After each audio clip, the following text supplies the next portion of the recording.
Hi, I'm Jesse Waters, in for Bill O'Reilly. Thanks for watching this special edition of the O'Reilly Factor, the Trump Agenda. Let's get right to our top story. Democrats' attempts to sabotage President Trump's agenda. Attorney General Jeff Sessions is under mounting fire from the left after the disclosure that he met twice with Russia's ambassador to the United States during the presidential campaign last year. Some conservatives are seeing more sinister motivations behind Democrats' outrage. This story is not about Jeff Sessions. This story is not about illegal talks between Trump and his campaign people and the Russians. This story is Barack Obama and the Democrat Party attempting to sabotage the Trump presidency and do everything they can to either render it meaningless and ineffective or to get him impeached or force him to resign.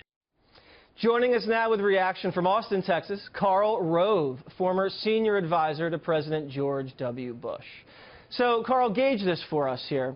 It's either a bunch of low-life leakers doing what they usually do, leaking stuff to the press, or there you have this theory where former President Obama is holed up somewhere and orchestrating this very devious, counter-espionage campaign and laying landmines throughout the administration trying to derail President Trump. How do you see it? Well, look, I think there is a media bias in the selection of their stories. I do think the Democrats are on high, they're on high alert, looking for every opportunity to trash a member of the Trump administration. Jeff Sessions, I know him personally. I've known him for years. He's a man of great integrity. He did the right thing by recusing himself. He would have done that anyway because that's the kind of person he is. But what they're attacking him for is a nothing burger. And does President Obama have a direct role in this? Well, I don't know. Maybe he's busy negotiating that $60 million book deal. But I do know this. He has an organization called Organizing for America. It used to be called Obama for America. He started it. He organized it. He funded it. He put the people in charge. And I get their truth team emails, which they send out on a regular basis. And it's all designed to stir people up. Here's one. Trump administration sets stage for mass deportations, they say. Well, I actually read the story, which was from CNN, and it doesn't say that, but that's what the headline is that they wrote for it. Here's another one. Oh, unhappy with Trump?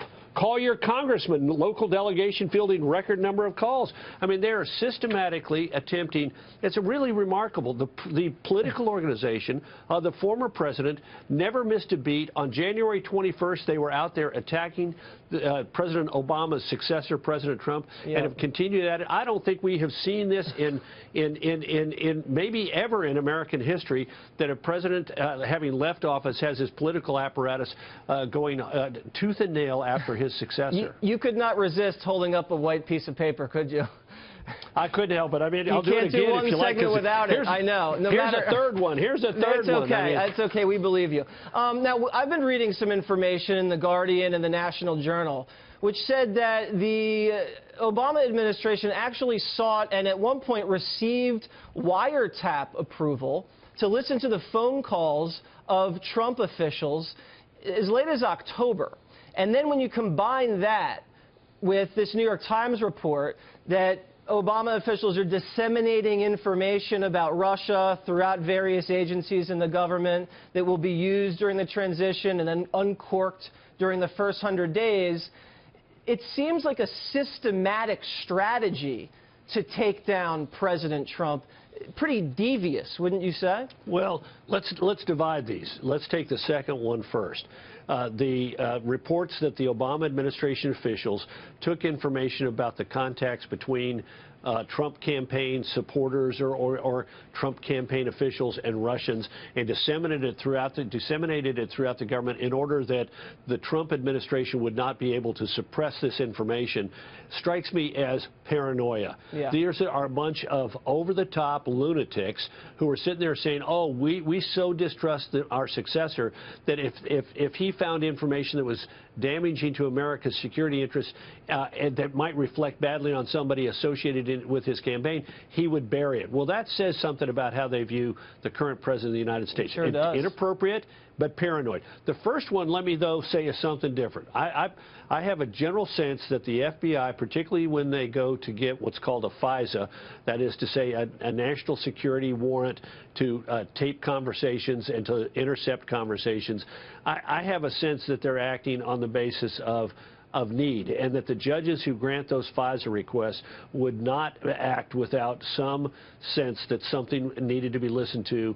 I divorce that entirely. I don't think that was political at all. Perhaps. I don't think so. Now, let me ask you this, because if this had happened with George W. Bush, and you had former Clinton officials going after, they're going after Kellyanne Conway, they went after Flynn, they're going after Sessions, how should President Trump respond to these attacks on his lieutenants? Because it's happening, and I don't know if there's a strategy to counteract it. Well, look, I think you have to do it almost on a case-by-case basis, but I think tone is important. First of all, don't be diverted.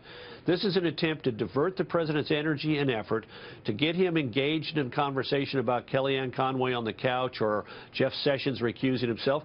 Don't take the bait. Keep focused on the big things.